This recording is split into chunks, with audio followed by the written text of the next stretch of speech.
All right, welcome back to the deep dive. This is where we take, a huge stack of sources. We've got articles, historical research, some really dense theory. And we boil it all down for you. Exactly. Into one potent intellectual cocktail for you, our very curious learner. Today we're doing something a little different. We aren't just discussing a famous painter. We're really examining a philosophical system that was rendered in oil and canvas. Mm-hmm.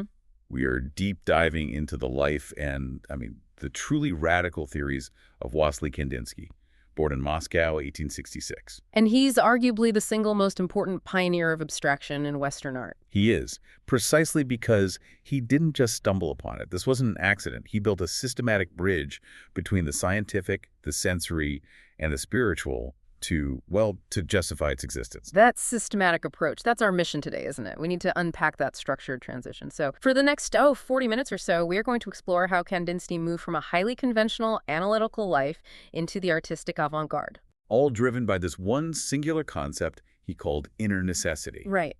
And we'll trace his journey from Imperial Russia through the intellectual explosion of the German avant-garde, his crucial structured time at the Bauhaus, and then his final years of synthesis in France. The core question we really have to keep coming back to is this.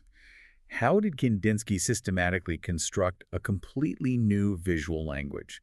A language of abstraction rooted in spiritual and musical resonance, not just, what he saw outside his window. It's the difference between just removing objects from a painting. Yeah, and fundamentally changing the entire function of color and line. Okay, so let's set the stage with a few essential facts. Kandinsky was born in Moscow. His father was a successful tea merchant, which means he grew up in pretty comfortable, educated circumstances. Mm-hmm.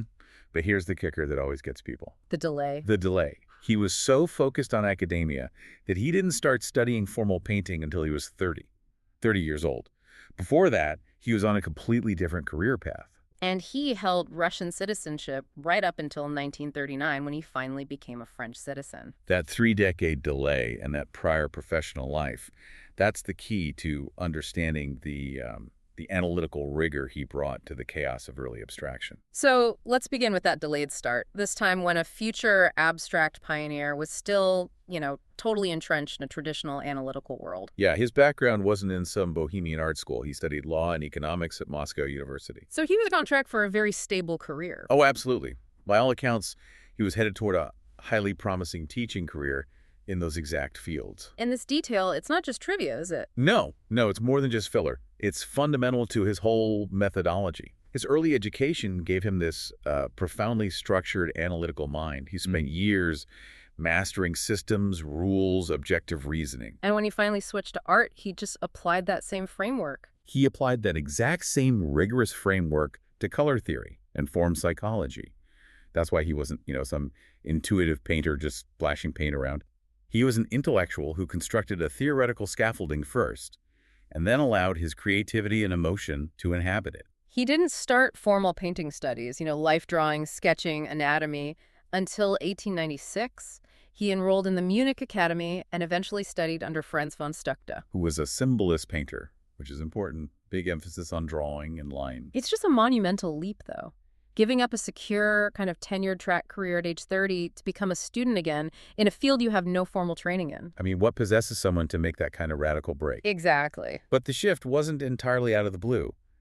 Our sources note that even as a child in Moscow, he remembered being, and this is a quote, fascinated and stimulated by color, seeing it as this separate living thing. And that grew into his lifelong obsession with color symbolism and psychology. It did. And that youthful fascination, it had this powerful, almost spiritual catalyst in 1889. He was 23, and he went on an ethnographic research trip to the Vologda region, way north of Moscow. He was there to study folk law. But he ended up studying something else entirely. Something far more profound to him than law, yeah. He recalled this trip later, detailing how the houses and churches there were decorated with these shimmering, bright colors, deep reds, startling blues, vivid yellows, especially against the dark wood of the interiors. Or the snowy landscapes, I imagine. Right. And he said that upon entering those decorated rooms, he felt he was moving into a painting. Wow. That implies a total, 360-degree immersion in color and pattern, decades before artists were even thinking about installation art. It's like the color itself had its own vibrational reality. And this experience, especially the Log de Folk art's bold use of bright colors on a dark background, you can see it in so much of his early work. So it cemented this idea for him that color could create an entire emotional and psychological world. Independent of realistic drawing or, traditional Western perspective. But if Vologda showed him the power of color immersion, it was a moment 7 years later, in 1896, that just fundamentally fractured his understanding of what a painting even was. This is a huge moment. Just before he left Moscow for Munich, he visited an exhibit of Impressionist paintings by Claude Monet. Haystack series. Specifically, Monet's Haystack series, which explores the shifting light on the same subject at different times of day.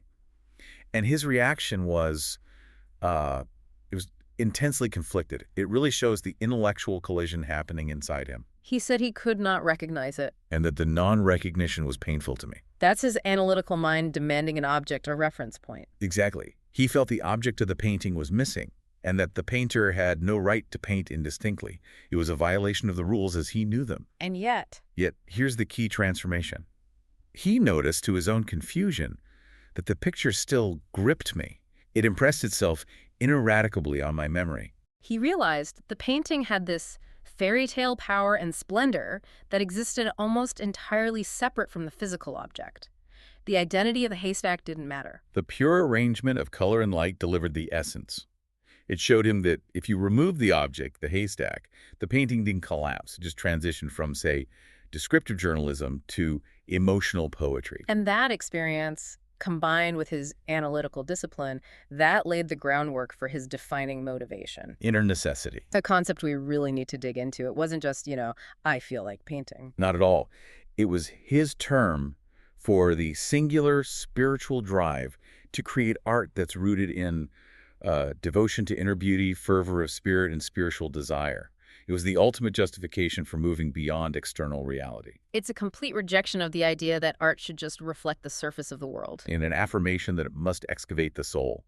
And this idea, this inner necessity, is reinforced by another key moment, what people often call the origin myth of his abstract period. The upside-down painting. The upside-down painting. He came back to his studio one evening and saw one of his own paintings hanging upside down. He just stared at the arrangement of color and line for a while, mesmerized by the composition, before he even recognized it as his own work. It's the ultimate aha moment, isn't it? It is. He realized the painting's power came from the arrangement of color, line, and mass, not from the subject or the correct orientation. The composition held its own integrity, its own expressive power, even when it was totally divorced from a recognizable form. The non-object, for the first time, had more power than the object. And this wasn't just a visual revelation. Our sources point out he was also profoundly influenced by the music of Richard Wagner. Specifically, the opera Lohengrin. Yes. He felt that Wagner pushed the limits of music and melody beyond standard lyricism. How does an opera feel like a non-representational painting? I mean, was it the sheer scale, the emotional intensity? It was the scale and the overwhelming synesthetic experience. Wagner wanted a Gesamtkunstwerk, a total work of art that synthesized everything: music, drama, visuals. And Kandinsky felt that the music of Lohengrin transcended the actual story. It became a purely emotional, vibrating force that hit you directly in the soul, bypassing the intellect. And that's precisely what he wanted his color compositions to do. Exactly. So if you connect the dots, you've got the immersive vogue de color, the shock of Monet's pure light, the upside-down revelation, and the musical push of Wagner. You see him formulating this singular idea: art as a vibrational spiritual force. Where the internal logic of the work, the inner necessity, had to just completely supersede the external requirements of representation. And that foundation of music and vibration leads us directly into how he systematically developed abstraction into, well, a kind of sensory science. It's one thing to feel it. It's another thing entirely to write the manual for it. Okay, let's unpack that. This shift from just inspiration to actual instruction. Kandinsky didn't just love music. He translated it directly into visual art using a very precise, almost scientific analogy. His most famous quote establishes this perfectly. He likens painting to musical composition. He says, "Color is the keyboard, the eyes are the harmony, the soul is the piano with many strings. The artist is the hand which plays, touching one key or another to cause vibrations in the soul." That's not just a poetic flourish, is it? That's his literal operating procedure. It is. And Kandinsky had a deep musical background. He learned to play the piano and cello starting around 1871. And think about the difference between those two instruments. Right. The piano is highly structured, intellectual, tempered. It provides the framework. The cello is deep, rich, vibrational, emotional. It's the soul of the sound. And his art reflects that duality, a rigid structure housing this deep, raw emotion. Which is why he used musical terms to classify his work. It gave them instant intellectual weight. His spontaneous emotional paintings were improvisations. And the more deliberate, formally developed works were compositions? And then there were the impressions, which were based on external reality, but really just as a starting point. But that distinction between improvisation and composition is critical. Improvisations were quick, dynamic, unplanned. Compositions were monumental. Developed over months or even years of preparatory sketches. Like a symphony with multiple movements. This structure ensured that even his most radical abstractions were never, ever accidental. This all sounds like more than just a creative preference. It strongly suggests a potential synesthetic experience, right? The involuntary linking of senses, like seeing colors when you hear sounds. And our sources confirm a direct connection here. In 1909, Kandinsky attended the Theosophical Congress in Budapest and saw a presentation by Alexandra Unkovskaya. And what was she discussing? She was discussing her innovative system of sound-to-color synesthesia, or chromesthesia, specifically applied to music education. And the theosophical context is important because she was looking for a universal spiritual link between the senses. And Kandinsky was captivated. Immediately. He wrote that she had constructed a special, precise method of translating the colors of nature into music, of painting the sounds of nature, of seeing sounds. So that presentation really solidified his conceptual formula for the whole artistic experience. That's right. The reciprocal relationship between the artist and the viewer. Emotion sensation. The work of art, sensation, emotion. It's a feedback loop, a vibrational circuit that uses the art object as the medium. He based this on the principle of the resonance of string instruments, which is so specific. It is. The art isn't passive. It's a vibrating entity that produces an emotional frequency in the viewer, which then links the viewer back to the artist's initial emotion. And this allowed him to develop these really specific, universal color correspondences. Yellow is the color of middle C on a brassy trumpet. It suggests excitement and movement. Black is the color of closure, the end of things, silence. He believed combinations of colors would produce vibrational frequencies, just like chords on a piano. Okay, so if yellow is a trumpet, what about blue? And how did he defend these claims? I mean, was there some kind of pseudoscientific test, or was it all just subjective? He presented it as a universal system, discovered through deep spiritual intuition and observation. For him, blue was associated with the cello, a deeper, more spiritual, contemplative sound, the color of heaven and the inner life. And red. Red, associated with the violin, was the sound of passion and energy. And while it wasn't, laboratory science, the appeal of this system was that it made abstraction defensible. It wasn't random, it was structured, it was logical, and it was aimed at the human soul. That level of systematic thought really does point back to his background in law. But where did this specific geometry come from? He didn't just stop at color. No, he developed this rigorous theory of geometric figures and their relationship to the human spirit. And that leads directly to theosophy. Directly. Theosophy was hugely influential on him and on other artists like Piet Mondrian and Kazimir Malevich. It was a syncretic spiritual movement, very popular in the late 19th and early 20th centuries, combining elements of Eastern and Western mystical traditions. And Kandinsky was deeply influenced by Madame Blavatsky, who postulated that creation itself is a geometrical progression that starts with a single point. So geometry isn't just decoration or design, it's an echo of the original act of creation. Precisely. Theosophical creative aspect is expressed by a descending series of primal shapes, circles, triangles, squares. And Kandinsky echoed this, giving these shapes spiritual significance in his two major books, Concerning the Spiritual in Art in 1910, and then Point and Line to Plane in 1926. I remember reading that he claimed the circle is the most peaceful shape and represents the human soul. That seems like a massive claim. Why the circle? For him, the circle was the perfect, self-contained, endlessly returning form. It symbolizes the cycle of life, the infinite nature of the soul. And a triangle. The triangle symbolized aggressive movement and spiritual ascent, with its sharp point reaching upward. The square, being stable and flat, represented matter and the material world, So by placing these shapes in a composition, he wasn't just arranging design elements. He was creating a spiritual map of the cosmos. Exactly. This all sounds so intensely intellectual, so planned. It makes you wonder if pure emotion could ever break through that highly structured framework. Which brings us to a crucial, fascinating anecdote about the creation of one of his great monumental works, Composition 6 from 1913. Right, this is where theory and reality collide. Perfectly. He had been studying and preparing this massive work for nearly 6 months.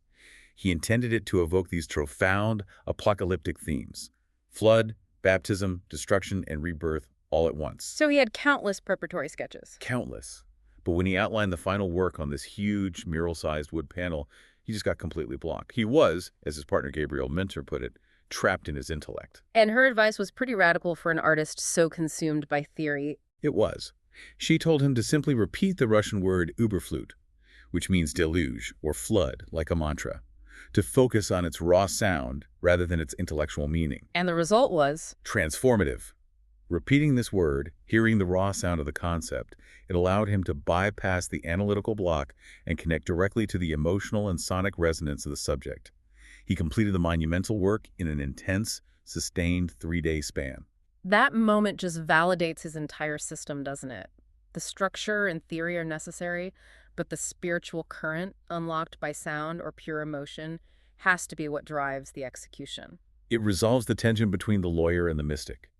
It proves that the inner necessity must ultimately be the hand that plays the keyboard. Absolutely. The intellectual framework is the piano structure. The Oberflute mantra was the artist's hand finally hitting the keys and causing the vibration. And that dramatic resolution leads us out of pure theory and into his working practice, the groups he formed to formalize and popularize this visual revolution. So Kandinsky's journey to pure abstraction wasn't just one single explosive event.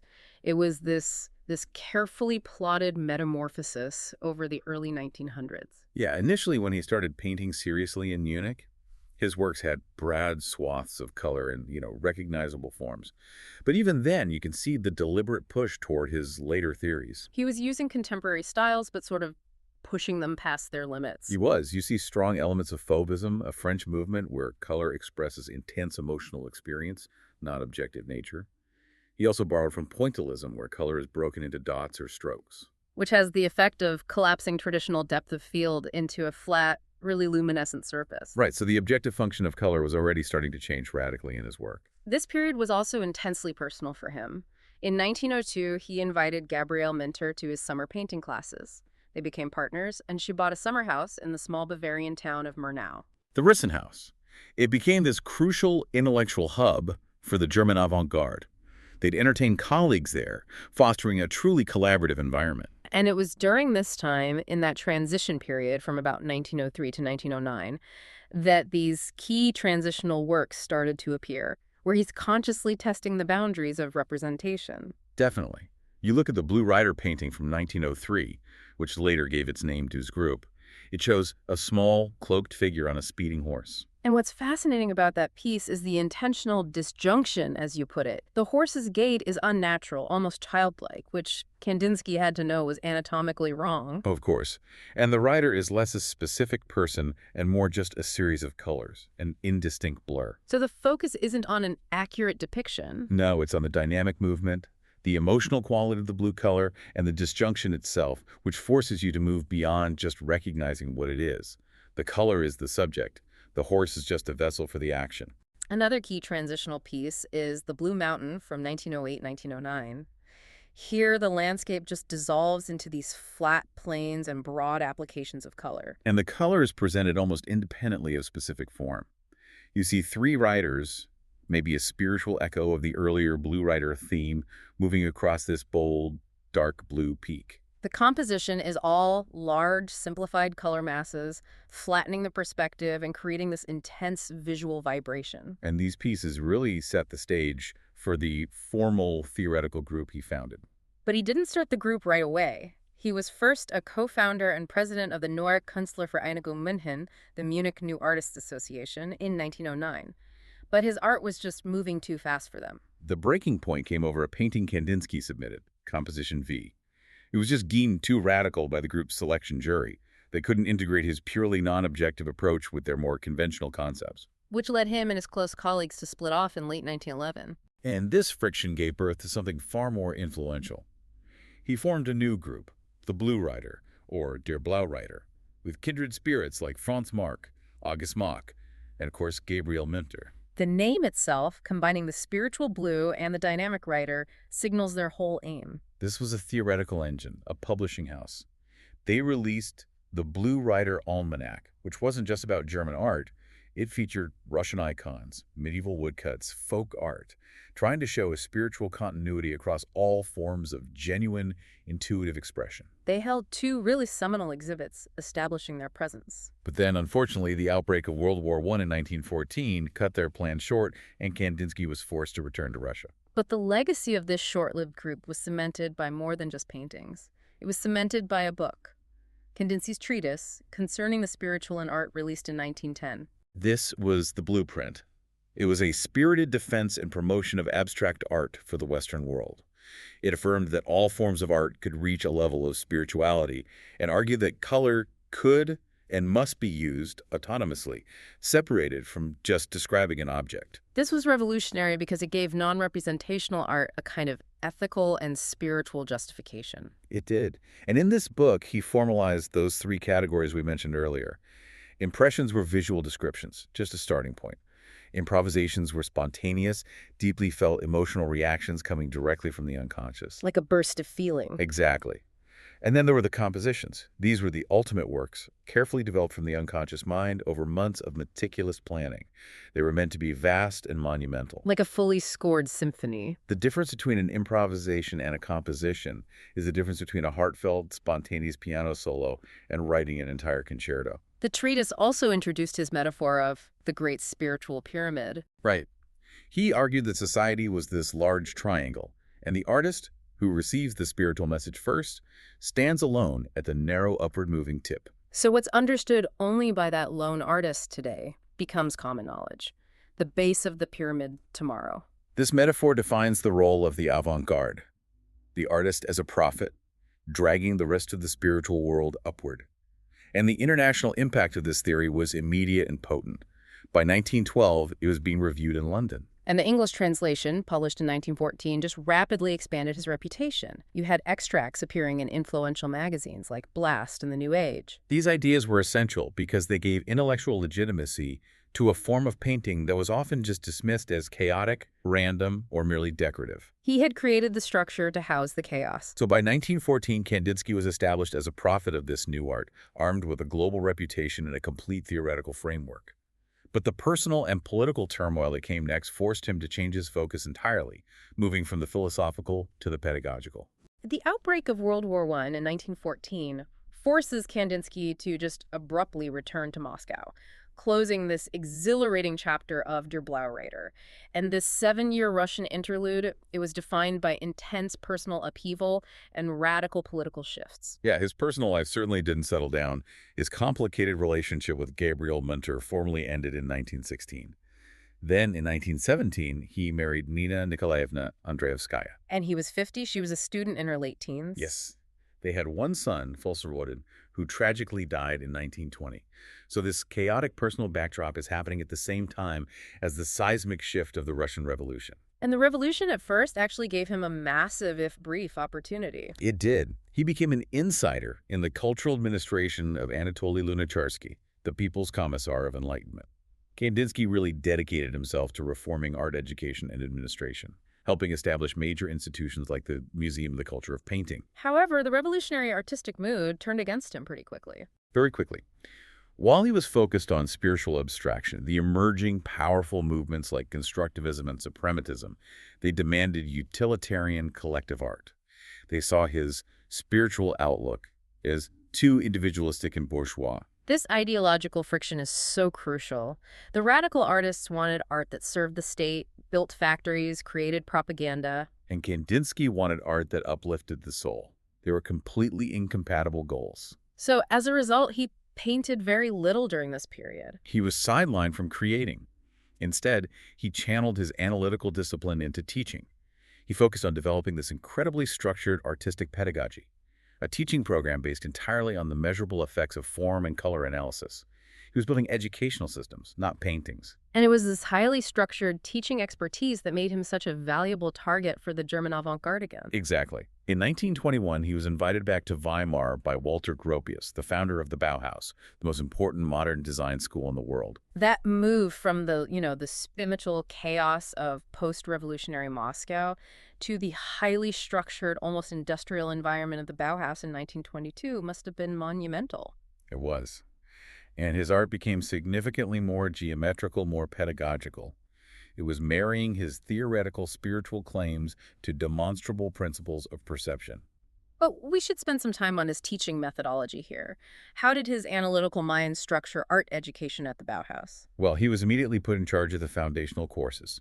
He taught the basic design class for beginners, the advanced theory course, and painting classes.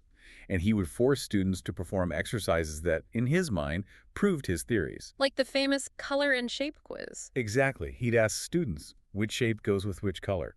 Is yellow a circle, a square, or a triangle?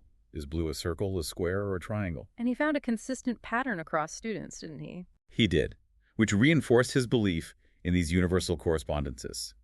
Yellow was associated with the triangle sharp, aggressive, dynamic. Blue was associated with the circle deep, calm, spiritual. And red was associated with the square solid, earthly, stable. So he wasn't just stating a preference. He was trying to prove these relationships through collective observation. Right. And that detailed work on forms, specifically points and line forms, led to his second major theoretical book, Point and Line to Plane, published in 1926. This book explored the psychological effects of forces on straight lines, contrasting curved and angled lines. And detailing how a single point expands into a line, and a line expands into a plane. And what's truly fascinating is that his studies coincided with cutting-edge research from Gestalt psychologists, whose work was also being actively discussed at the Bauhaus. And Gestalt psychology argued that the mind organizes visual chaos into meaningful, structured wholes. So Kandinsky was grounding his abstraction, not just in ancient theosophy anymore, but in contemporary perceptual science. The circle, the half circle, the angles, straight lines, curves, these geometrical elements took on increasing importance, now backed by psychological observation and pedagogical testing. Yes, the geometry isn't arbitrary. No, it's the visual equivalent of the piano structure we discussed.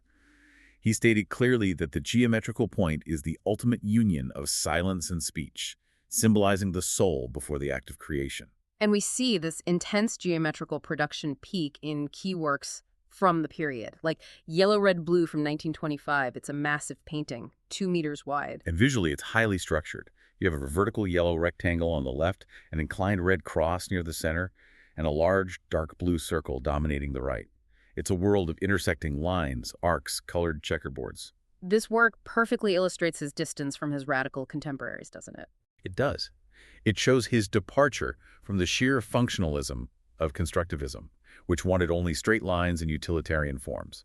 And it departs from the stark reductionism of suprematism, like Malevich's Black Square, which aimed for spiritual silence through zero form. Kandinsky's geometry is never sterile. It uses color gradations, delicate complexity, a multitude of intersecting forms. It invites the viewer to observe not just the individual shapes, but the dynamic relationship, the position, the harmony of the forms.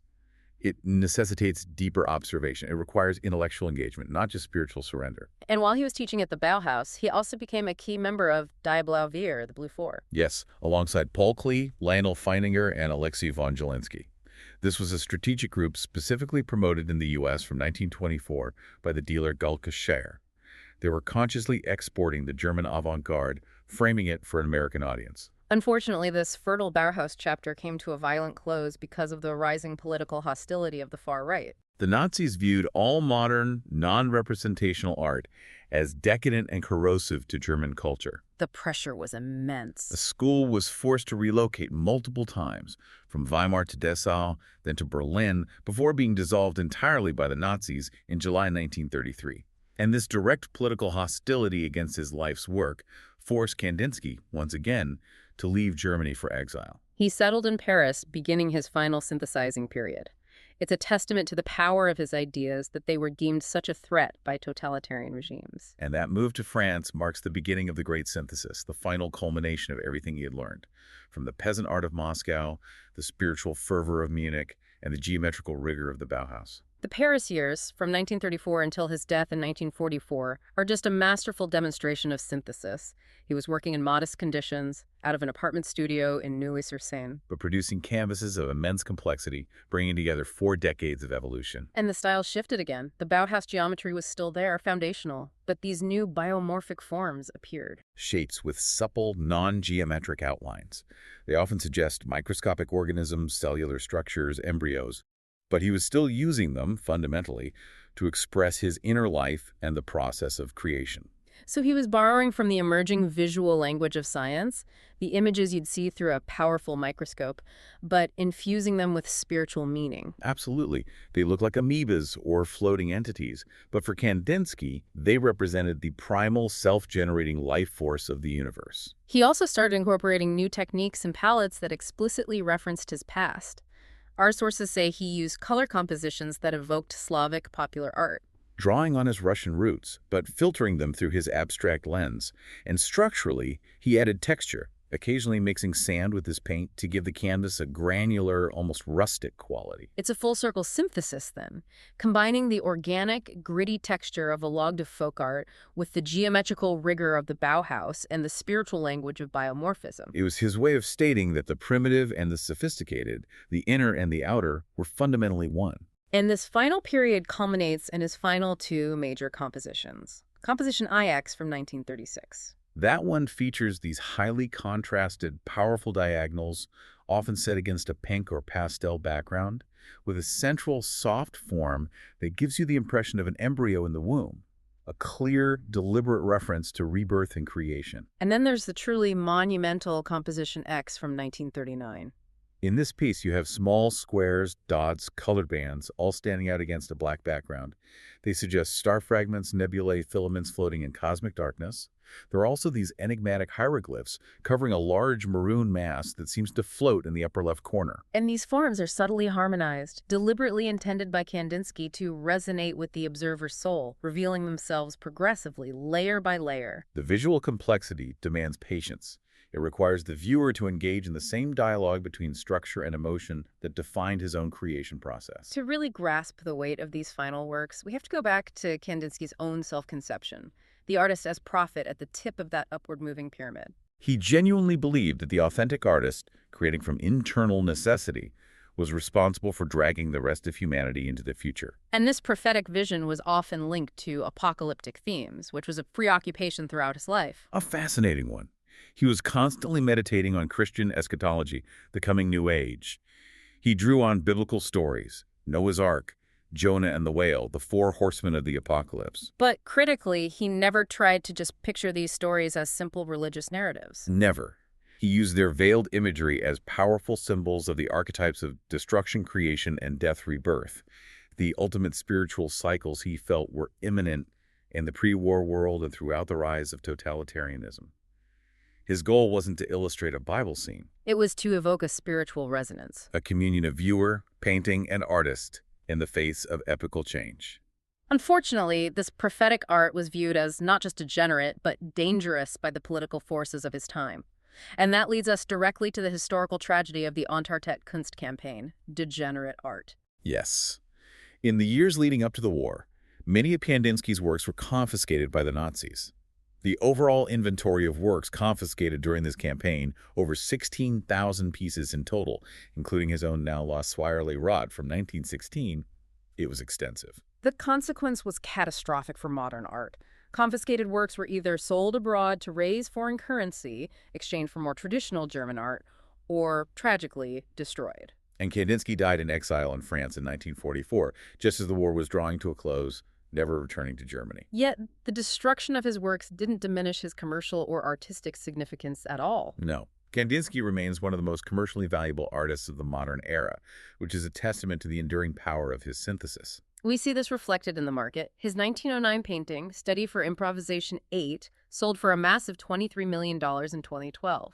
And more recently, in 2016, his 1935 abstract work, Rigide Courbet, set a new record for him, fetching $23.3 million. And that painting, incidentally, was originally bought directly from him by Solomon R. Guggenheim in 1936, which shows its immediate recognition by major collectors. However, the shadow of Nazi confiscation means his legacy is still tied up in these incredibly complex ethical and legal issues, specifically around looted art. Which continue to dominate headlines today. And this tension between immense market value and ethical sourcing remains an active and vital area of discussion. The core principle at stake is simple, right? A sale that occurred under duress when a collector was forced to sell to escape persecution is fundamentally invalid.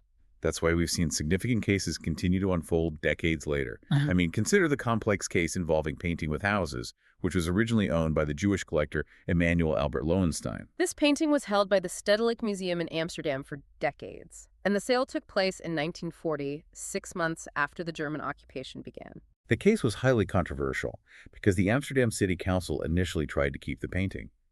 They argued that the museum's interest in preserving cultural heritage outweighed the family's historical claim, despite the acknowledged duress of the sale. But historical justice prevailed. It did. In August 2021, the Amsterdam City Council made the decision to return the painting to the Lowenstein family, acknowledging the gravity of the injustice. Which shows that the principles Kandinsky sought, spiritual truth and ethical necessity, are still playing out in legal battles over his own physical artifacts. The complexity of tracing ownership through all that political turmoil ensures that Kandinsky's works will continue to generate discussion far beyond just aesthetics. And that enduring, complex dialogue is perhaps the truest testament to his inner necessity. So what is the ultimate takeaway from this deep dive? I think Kandinsky's unique achievement was pioneering abstraction not through accident or whim, but through a rigorous, structured theoretical framework. He treated color and form as vibrational elements intended to reach the human soul. He charted this incredible path, moving from the shimmering colors of Vologda folk art and the color independence he found in Impressionism toward a systematic synthesis combining musical analogy, perceptual science, geometric, and eventually biomorphic forms. All of it aimed at making an unseen spiritual reality visible. And he used his training in law and economics to give that reality a rational defense. He truly believed in the artist as a conduit, that singular figure at the apex of the pyramid. He didn't just react to reality. He believed his work was actually ushering in tomorrow's reality. His life challenges you, the listener, to employ critical thinking in a world that is just saturated with visual information, to move past simply seeing what is painted, and instead sense why it matters and what unseen spiritual reality the artist is trying to illuminate. It's a challenge to think synesthetically. And if you are struggling to grasp that union of sound and sight, just remember that Kandinsky once helped produce a stage design animated by sound for Mussorgsky's pictures at an exhibition. He was literally translating musical composition into light and movement. So if color is the keyboard and the eyes are the harmony, what musical chord would your own inner necessity play right now? That's your deep dive homework. Thank you for tuning in to this journey through the spiritual geometry of abstraction. We'll see you next time.